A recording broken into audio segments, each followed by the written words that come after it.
معزز سامعین، جامع صحیح البخاری میں حدیث نمبر 16 ہے، جامع صحیح مسلم میں بھی ہے۔ سیدنا انس بن مالک رضی اللہ تعالی عنہ بیان فرماتے ہیں، نبی کریم صلی اللہ علیہ وسلم نے فرمایا، ثلاث من کن فیہ وجد حلاوۃ الایمان۔ تین چیزیں ایسی ہیں، تین خصلتیں، تین اوصاف ایسے ہیں جس شخص کے اندر بھی یہ تین خصلتیں ہوں گی، یہ تین صفتیں ہوں گی، وجد حلاوۃ الایمان، وہ ایمان کی مٹھاس کو چکھ لے گا، پا لے گا۔ ایمان کی جو اصل مٹھاس، لذت ہے، اسے وہ شخص حاصل کر لے گا، پا لے گا، لیکن یہ تین خصلتیں اس کے اندر ہونی چاہیے۔ اللہ سے دعا ہے اللہ ہمارے اندر بھی یہ خصلتیں پیدا فرمائے۔ پہلی خصلت، ان یکون اللہ ورسولہ احب الیہ مما سواہما، کہ اللہ تعالی اور رسول اللہ صلی اللہ علیہ وسلم یہ دونوں اس کے لیے اللہ اور اس کے رسول کے علاوہ باقی سب سے زیادہ محبوب، جان، مال، عہدہ، دنیا کی کوئی بھی چیز ان سے زیادہ اسے محبوب نہ ہو۔ اگر اس کو سب سے زیادہ کسی سے محبت ہو، وہ اللہ اور اس کے رسول۔ یہ خصلت جس کے اندر آ جائے نا، اسے حقیقی ایمان کی لذت ملتی ہے۔ بظاہر تو ہم کہہ دیتے ہیں یہ تو ہمارے اندر بھی، ہمیں تو اللہ کے ساتھ سب سے بڑی محبت ہے، رسول اللہ صلی اللہ علیہ وسلم کے ساتھ سب سے بڑی محبت ہے، لیکن وہ صرف دعوے کی حد تک ہوتی ہے۔ بات کی حقیقت اس وقت واضح ہوتی ہے جب عملی میدان میں یہ کام ہو جائے۔ ایک شخص بیماری کے اندر مبتلا ہو گیا، پریشان ہے، راہ ڈالنے والے راہ ڈال لیتے ہیں، اسے کسی نے راہ ڈال دیا کہ تو اللہ کے ساتھ شرک کر، فلاں پتھر سے، فلاں درخت سے، فلاں قبر سے، فلاں ڈھاگے سے، فلاں چیز سے جا کے شفا مانگ، فلاں جگہ جا کے سجدہ کر، فلاں جنوں کے نام پہ جانور ذبح کر، ان کے نام کی نظر و نیاز دے۔ اب پتہ چلتا ہے کہ اس کو سب سے زیادہ اللہ سے محبت ہے کہ نہیں۔ اب آزمائش میں ہے، امتحان میں ہے۔ اب یہ اللہ کا در چھوڑ کے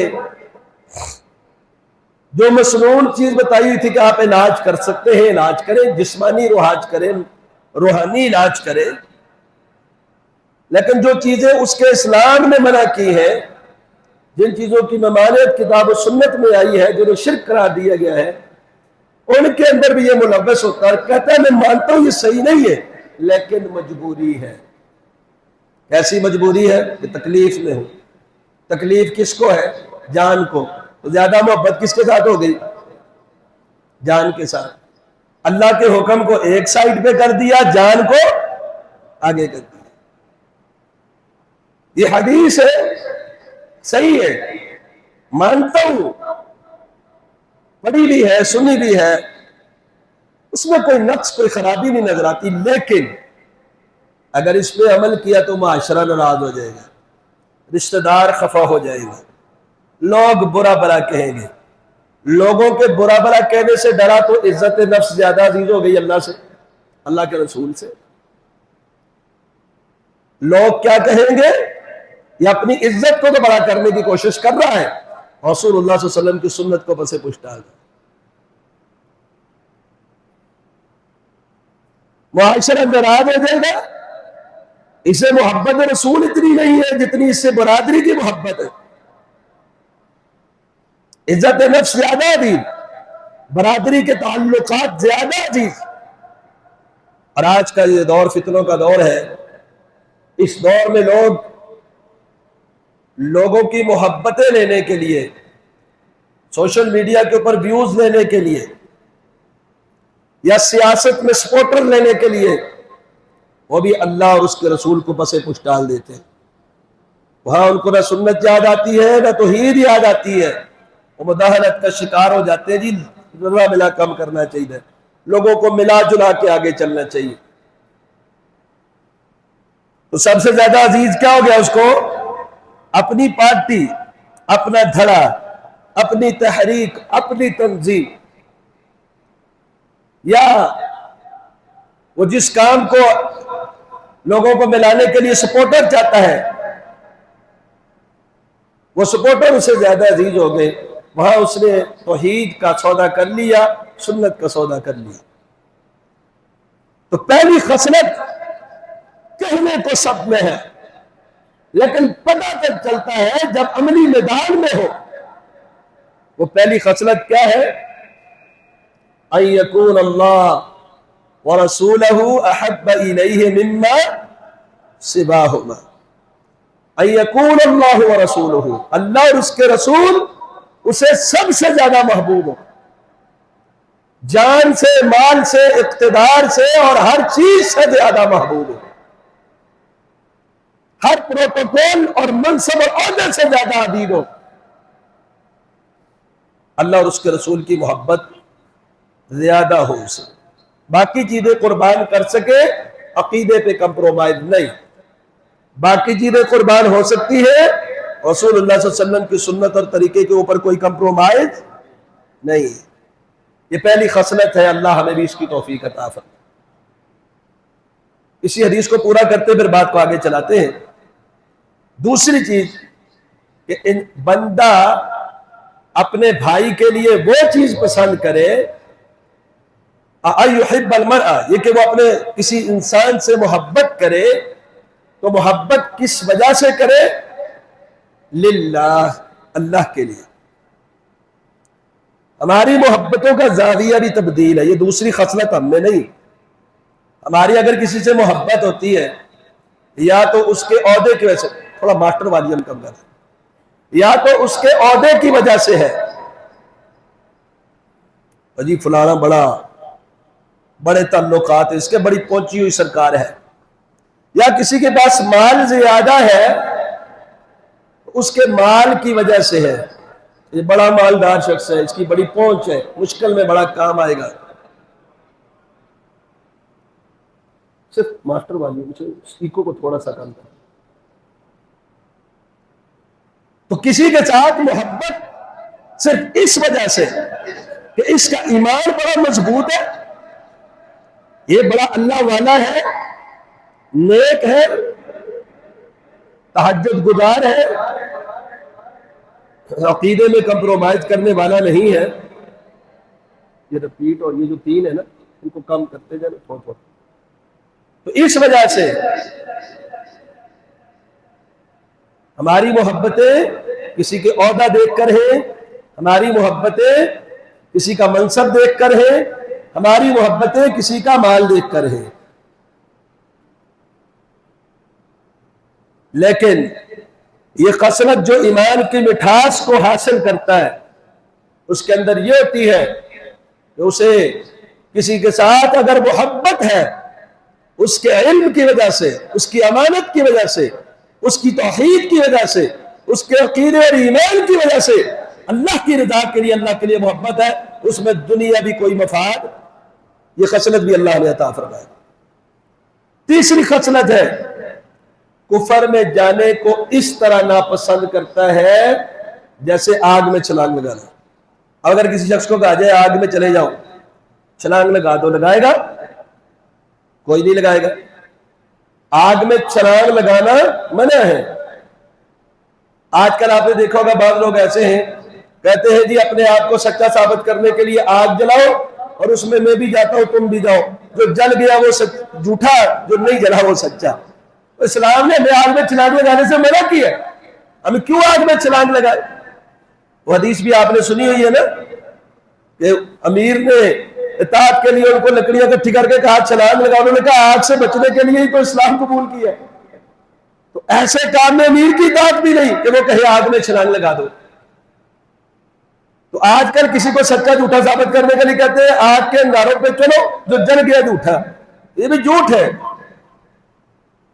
تو بہرحال آگ میں جانے کو ہر کوئی ناپسند کرتا ہے، چاہے جہنم کی ہو چاہے دنیا میں جلا کے رکھی گئی ہو، خود چھلانگ کوئی نہیں مارتا۔ تو جتنا ناپسند یہ ہے نا، اتنا ناپسند کفر ہو، اتنا ناپسند شرک ہو، اتنا ناپسند نفاق ہو، وہ شخص ایمان کی لذت کو حاصل کر لیتا ہے، وہ شخص ایمان کی مٹھاس کو پا لیتا ہے۔ لیکن ہماری آج کل کے حالات جو ہیں وہ تبدیل ہو چکے ہیں۔ ہم ہر چیز کو جو جلدی فائدہ یا نقصان ہے اس کے اوپر پرکھتے ہیں، آخرت کے حوالے سے ہم بہت پیچھے ہیں۔ ہم دیکھتے ہیں اس چیز میں بظاہری نقصان کتنا ہے۔ مثال کے طور پہ اگر کوئی خطیب ہے تو وہ یہ سوچتا ہے کہ میں ایسا خطاب کروں لوگ روئے یا لوگ ہنسے یا لوگ واہ واہ کرے، بنیادی مقصد کو وہ چھوڑ دیتا ہے۔ تو وہ وقتی جو اس کی شہرت یا لذت ہے وہ چاہتا ہے۔ اسی طرح کوئی اور شخص ہے، کوئی بھی کام کرتا ہے، یہ میں فلاں کام کروں نیکی کا، اس کو پھر سوشل میڈیا پہ لگاؤں، بڑی بلے بلے ہوگی۔ ایمان کیسا ہے، عقائد کیسے ہیں، نہیں کوئی پتہ نہیں۔ اس کی مضبوطی کے لیے کوئی کوشش کروں، کوئی پرواہ نہیں۔ تو ہماری جو پہلی ترجیح ہے اس حوالے سے وہ ایسی چیزوں کے اوپر ہے جو دنیا میں بظاہر ہمیں سامنے نظر آتی ہے۔ اس سے پروٹوکول مل جائے گا، اس سے ویوز مل جائیں گے، اس سے بلے بلے ہو جائے گی۔ چاہے وہ نیکی کا بھی کام کر رہے ہو، اس کو بھی ہم کسی اور رنگین حالت میں پیش کرنے کی کوشش کرتے ہیں۔ جو ہمارا اصل ایمان اور عقیدے کی تقویت کے اوپر محنت تھی، اس سے ہم پس پش ڈال دیتے ہیں۔ تو گویا اللہ اور اس کے رسول کے ساتھ وہ محبت نہیں ہے جیسی مطلوب ہے۔ امام محمد بن عبد الوہاب رحمہ اللہ نے کتاب لکھی ہے، چھوٹی کتاب ہے، کتاب التوحید، بڑی مشہور کتاب ہے۔ کتاب التوحید کی شرح میں بعض علماء عرب یہ واقعہ بیان کرتے ہیں، اور آپ اس سے اندازہ بھی لگائیں کہ ایک دفعہ جو کتاب التوحید کا درس امام صاحب دے رہے تھے تو ان کے شاگردوں نے کہا کہ اب ہمیں آپ کتاب التوحید پڑھانا چھوڑ دیں۔ کتاب التوحید کے علاوہ بھی بڑے سبجیکٹ ہیں، وہ بھی ہمیں پڑھائے جائیں اور ان کے اوپر محنت کی جائے۔ اب ہم کتاب التوحید کا درس بند کر دیتے ہیں اور فقہ اور دیگر کچھ چیزیں جو ہے وہ پڑھتے ہیں۔ انہوں نے کہا چلو ٹھیک ہے۔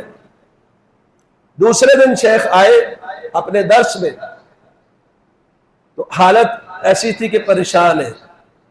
شاگردوں نے کہا استاد جی پریشان کیوں ہیں، آپ پریشان اور غمگین کیوں ہیں؟ انہوں نے کہا کہ ساتھ ایک گاؤں میں ایک واقعہ رونما ہوا ہے جس کے اثرات کی وجہ سے میں پریشان ہوں۔ واقعہ یہ رونما ہوا کہ ایک شخص نے ایک گھر لیا اور اس گھر میں جانے سے پہلے اس نے جانور ذبح کیا اور جنوں کے نام کی نظر و نیاز ذبح کر دی کہ یہ شیاطین اور جن جو ہیں یہ مجھے تکلیف نہ دے، ان کے نام پر میں اس جانور کو ذبح کرتا ہوں، ان کی نیاز دیتا ہوں۔ تو نے کہا چلو جی ہو گیا، اچھا ہے۔ دوسرے دن شیخ تشریف لائے، کہتے نہیں اصل واقعہ کچھ اور تھا۔ اصل واقعہ وہ نہیں تھا اس نے جنوں کے نام پہ جانور ذبح کیا ہے۔ اصل واقعہ یہ تھا کہ اس شخص نے معاذ اللہ اپنی ماں کے ساتھ بدکاری کر لی۔ اب انہوں نے شور شرابہ شروع کر دیا، لعن طعن شروع کر دی، یہ بڑا خبیث آدمی ہے، اس بار تو بڑی سخت سے سخت سزا ہونی چاہیے۔ بڑی ملامت کی انہوں نے کہا تم نے تو ابھی تک توحید کو سمجھا ہی نہیں۔ جب اس نے اللہ کے ساتھ شرک کیا جو سب سے بڑا جرم ہے، اس کی خبر سنتے ہوئے تمہیں کچھ ہوا نہیں، کوئی ریئیکشن نہیں، کوئی رد عمل نہیں، اور جب یہ بات سنی ہے کبیرہ گناہ اس نے کیا ہے تو تمہارا ریئیکشن اور جذبات کس طرح کے ہیں؟ جاؤ کتاب التوحید لاؤ، ابھی تک تم نے توحید کو سمجھا نہیں ہے۔ اور آج ہماری حالت ایسی ہے کہ نہیں؟ توحید کی بات، شرک کی بات، اس پر ہمارا کوئی عمل، رد عمل، جذبات نہیں ہے۔ پچھلے دنوں ایک ٹک ٹاکر شخص کے پاس ایک آدمی آیا، اس کو کہتا ہے کہ آپ کو امام زامن مانتے ہو، اس نے اپنا ہاتھ آگے کر لیا، کہ میں امام کے حوالے ہوتا ہوں، یہ میرا دامن بن جائے گا، بعد میں کہتا پھرتا ہے وہ تو میں نے اس لیے کہا کہ مہمان آیا ہوا تھا تو انہوں نے کہا کہ ہم اپنی یہ بند ہوتے پٹی شفا کے لیے تو میں نے آگے کر دیا، شفا پٹیوں میں کہاں تھی، وہاں مداحنت ہو گئی، وہاں اس کو دیکھا کہ یہ مہمان ہے، لیکن جو اللہ کی توحید پہ آنچ آ رہی ہے اس کو دیکھا۔ یہ غیرت ایمانی اور غیرت توحید اور عقیدے کی غیرت آج مسلمانوں سے ختم ہو چکی ہے۔ اس غیرت کے ختم ہونے کی وجہ سے بڑے مسائل جنم لے رہے ہیں۔ لبرلزم جو ہے وہ مضبوط ہو رہا ہے، فتنہ انکار حدیث جو ہے بڑھ رہا ہے، الحاد روز بروز اس میں اضافہ ہو رہا ہے۔ کیوں؟ جو ایمان والے تھے انہوں نے آج اپنے عقائد پہ کمپرومائز کر لیا، جو سنت سے مضبوطی سے تھامنے والے تھے آج وہ سنت کو کوئی اہمیت دیتے ہی نہیں۔ آنے والی نسلوں کو آپ کون سا اسلام دیں گے؟ آنے والی نسلوں کو وہ عقیدے اور ایمان کی کون سی غیرت دے گا؟ اللہ اکبر۔ جامع صحیح البخاری میں حدیث نمبر 6846 ہے کہ حضرت سعد بن عبادہ رضی اللہ تعالی عنہ نے کہا اگر میں اپنی زوجہ کے ساتھ کسی شخص کو دیکھوں تو میں تلوار کے ساتھ فوراً اس کی گردن کو اڑا دوں گا۔ تو صحابہ نے ان کی غیرت پہ بڑا تعجب کیا، ماشاءاللہ بڑی غیرت ہے۔ انسان مومن غیور ہوتا ہے، ایک مومن کیا ہوتا ہے؟ غیور ہوتا ہے، دیوس نہیں ہوتا۔ تو ساتھ اپنے گھر والوں کے معاملے میں کتنا غیرت مند ہے، کتنا غیور ہے۔ رسول اللہ صلی اللہ علیہ وسلم نے اس موقع پہ فرمایا اتعجبون من غیرت سعد، سعد کی غیرت پر تعجب کرتے ہو؟ واللہ لا انا اغیر منہ، اللہ کی قسم میں اس سے بھی زیادہ غیرت مند ہوں، اور اللہ کی قسم اللہ اس سے بھی زیادہ غیور ہے۔ لیکن آج ہماری یہ غیرت توحید اور ایمان اور عقیدہ کی غیرت جو ہے وہ ختم ہو چکی۔ غزوہ احد آپ کو یاد ہے، آپ نے پڑھا سنا ہوگا۔ غزوہ احد میں مسلمانوں کو شکست بھی ہوئی۔ ابو سفیان اس وقت مسلمان نہیں تھے۔ جامع صحیح البخاری میں حدیث نمبر 3039 ہے، یہ کفار کی طرف سے تھے۔ انہوں نے پکارا افی القوم محمد صلی اللہ علیہ وسلم، کیا محمد صلی اللہ علیہ وسلم موجود ہے تم میں؟ نبی علیہ السلام نے فرمایا لا تجیبو، اس کو جواب نہیں دینا۔ صحابہ خاموش ہے۔ 3 مرتبہ اس نے للکار کے کہا کہ محمد صلی اللہ علیہ وسلم موجود ہے، کوئی جواب نہیں آیا۔ اس نے پھر کہا هل فیکم افی القوم ابن ابی قحافہ، کیا ابو بکر صدیق رضی اللہ تعالیٰ عنہ موجود ہے؟ 3 مرتبہ للکارا، کہا جواب نہیں دینا۔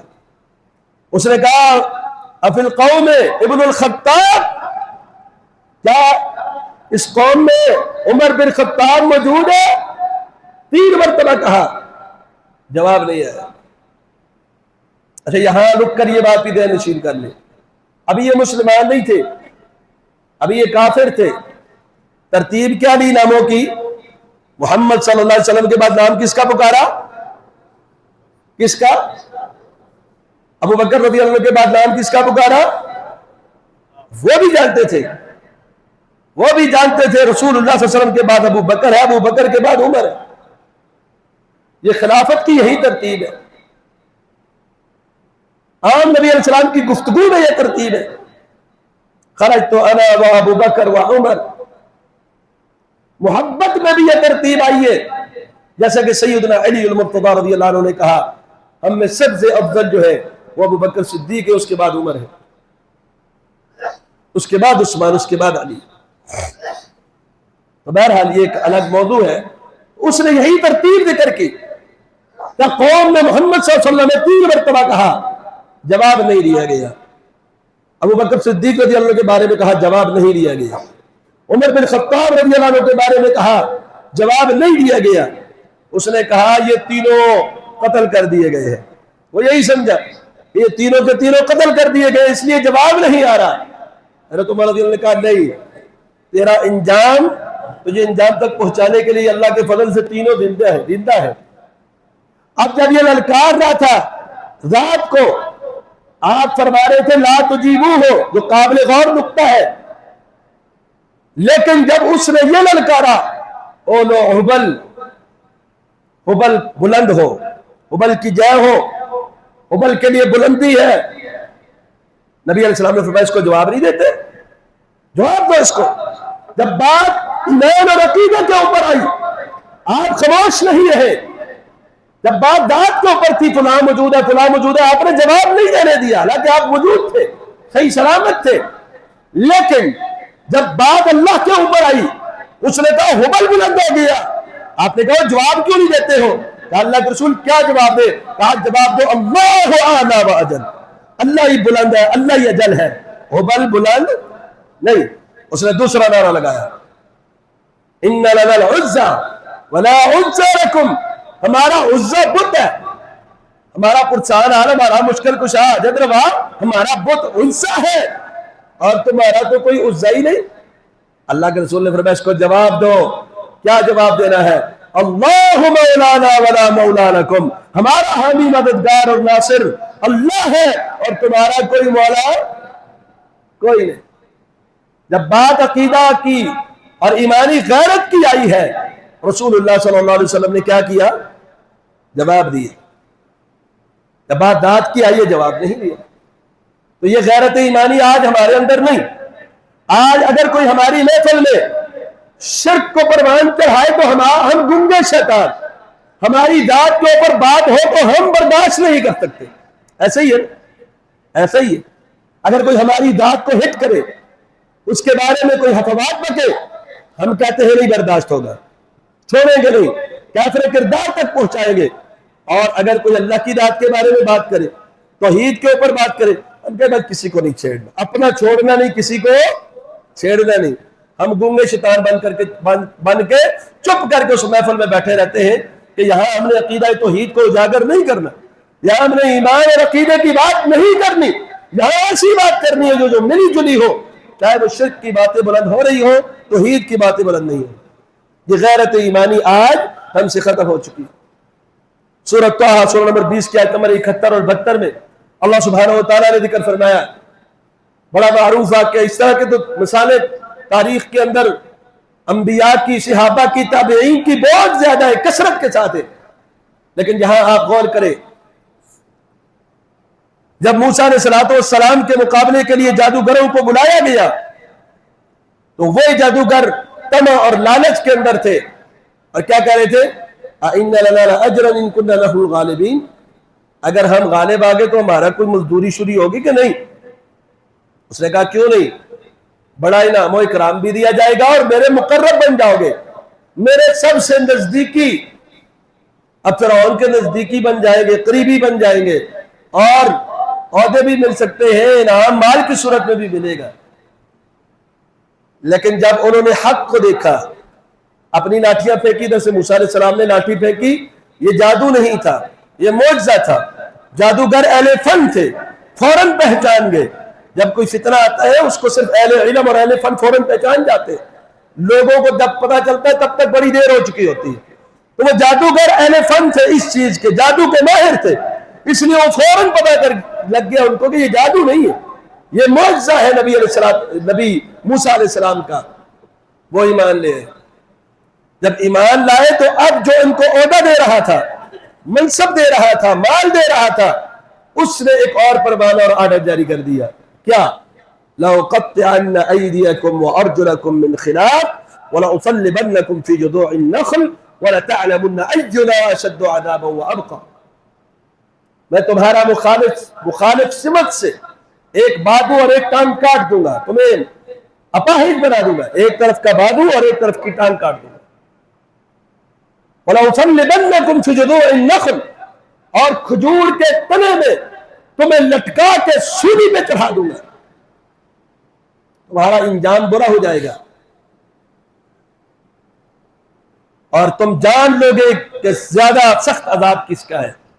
اب یہ لوگ جو پیسے کی لالچ کے لیے آئے تھے، جو عہدے کی لالچ کے لیے آئے تھے، اب ایمان آ گیا اور ایمان نے ان کے اندر ایسی غیرت پیدا کی، آج مسلمانوں سے یہ غیرت مطلوب ہے، ایسی ایمانی غیرت، کیا کہنے لگے؟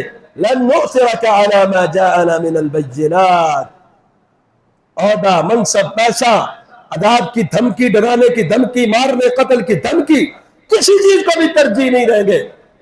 لن نؤثرک، ہم تجھے ترجیح دیں گے ہی نہیں اس بات پر، علی ما جاءنا من البینات، جو واضح دلیلیں اور نشانیاں ہمارے پاس آ چکی ہیں، جس عقیدے کی ہمیں سمجھ آ چکی ہے، جس علم وحی کا ہمیں علم ہو چکا ہے، جو واضح نشانیاں ہم تک پہنچ چکی ہے، اب اس کے مقابلے میں ہم تیری بات مانیں، یہ ہم سے ہو نہیں سکتا۔ لن نؤثرک علی ما جاءنا من البینات والذی فطرنا فاقض ما انت قاض، جاؤ جو کرنا ہے کر لو، انما تقضی هذه الحیات الدنیا، جانتے تھے اس کے پاس حکومت ہے، فوج ہے، طاقت ہے، غلبہ ہے، کہنے لگے جاؤ جو کرنا ہے کر لو، انما تقضی هذه الحیات الدنیا، تم وہی کرو گے جو دنیا کی زندگی، بہت زیادہ سے زیادہ تکلیف دنیا کی زندگی میں ہوگی، ہماری دنیا کی یہ زندگی چلی جائے گی یا ہمیں دنیا میں تکلیف پہنچے گی۔ لیکن آج ہمارا رویہ کیسا ہے؟ وہ جادوگر جب ایمان لے آئے تو فوراً ایمان کا لیول چیک کرے کیسا ہے، کہتے تیری تکلیفیں صرف دنیا تک محدود ہے، تیری سزا صرف دنیا تک محدود ہے، اور ہم دنیا میں جو چیز ترجیح ہمیں مل رہی ہو، ہم آخرت کو پس پش ڈال دیتے ہیں، عقید ایمان کو پس پش ڈال دیتے ہیں، وہ جو دنیا میں ہمیں مل رہا ہوتا ہے ہم اس کو جلدی ملنے والے کو لے لیتے ہیں، اور یہ کہہ رہے ہیں جو مرضی کر، تو صرف وہی کر سکتا ہے دنیا کی زندگی میں تکلیف دے سکتا ہے، ہاتھ پاؤں کاٹے گا تو دنیا میں تکلیف ہوگی، یہ جان چلی جائے گی تو دنیا کی زندگی سے چھنے گی، بات اس کے اوپر تو کچھ نہیں کر سکتا۔ انا آمنا بربنا لیغفر لنا خطايانا وما كرهتنا عليه من السحر والله خير وابقى، وہ اپنے رب پر ایمان لیا اور اس ایمان کی مضبوطی نے ان کے اندر ایمانی غیرت کو پیدا کر دیا۔ اللہ کے رسول صلی اللہ علیہ وسلم کے بارے میں اللہ سبحانہ وتعالیٰ نے سورہ قلم میں سورہ نمبر 68 کی آیت نمبر 9 میں فرمایا وَدُّوا لَوْ تُدْهِنُوا فَيُدْهِنُونَ، جو کفار چاہتے ہیں آپ مداہنت کا شکار ہو جائیں اور کچھ یہ بھی مداہنت کریں۔ کیا مطلب ہے؟ چمڑے کو جیسے تیل لگاتے ہیں نا تو وہ نرم ہو جاتا ہے، کہتے ہیں اس طرح آپ مداہنت کریں، نرمی کریں۔ کیسی نرمی؟ کہ آپ اپنی نماز پڑھیں، آپ اپنے روزے رکھیں، آپ اپنا حج کریں، آپ اپنی عبادات کریں، لیکن ہمارے بتوں کے بارے میں نہ کہیں کہ یہ کچھ نہیں کر سکتے، ان کی عبادت نہیں کرنی، لا الہ الا اللہ، اللہ کے علاوہ کسی کی عبادت، یہ نہ کہیں۔ کچھ ہم نرمی کریں گے، ہم آپ کے رستے میں رکاوٹ نہیں، آپ کے خلاف جنگ نہیں، آپ کو کوئی تکلیف نہیں، آپ اپنا اور ہم اپنا۔ آج کے دور میں یہ مداہنت ہے ہمارے اندر، ہم کہتے ہیں بس چھوڑ دین کی باتوں کو، یہ اپنے کرتے جائیں، ہم اپنا کرتے جائیں، اللہ قبول کرے گا، بس یہ ہمارے الفاظ ہوتے ہیں۔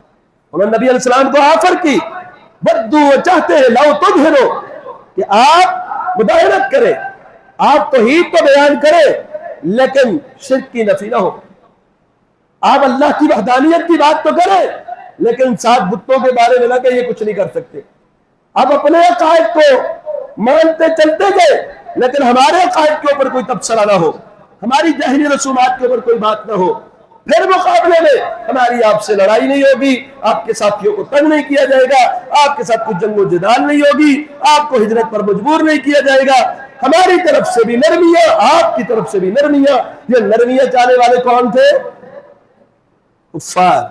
نبی علیہ السلام کو جو اللہ نے دین دے کے بھیجا وہ کیا تھا؟ قُلْ يَا أَيُّهَا الْكَافِرُونَ لَا أَعْبُدُ مَا تَعْبُدُونَ وَلَا أَنْتُمْ عَابِدُونَ مَا أَعْبُدُ وَلَا أَنَا عَابِدٌ مَا عَبَدتُّمْ وَلَا أَنْتُمْ عَابِدُونَ مَا أَعْبُدُ لَكُمْ دِينُكُمْ وَلِيَّ دِينِ۔ کوئی کمپرومائز رسول اللہ صلی اللہ علیہ وسلم نے کوئی سمجھوتا کسی دھمکی سے ڈر کر اور کسی مال کی آفر میں کسی عہدے اور منصب کے لیے رسول اللہ صلی اللہ علیہ وسلم نے عقیدے کے اوپر کمپرومائز نہیں کیا۔ آج اپنے ایمان کو مضبوط کرے، عقیدہ توحید کو مضبوط کرے اور عقیدہ توحید کی غیرت پیدا کرے۔ عقیدہ جو رسالت کا ہے، نبی علیہ السلام کی ختم الرسل کا عقیدہ ہے اور ایمانیات ہے، انہیں اولین ترجیح دے اور اس کے لیے غیرت ایمانی کو اپنے دل کے اندر بیدار کرے۔ اللہ سے دعا ہے اللہ ہمیں عمل صالح کرنے کی توفیق عطا فرمائے۔ قول قولی ھذا استغفر اللہ لی ولکم ولسائر المسلمین۔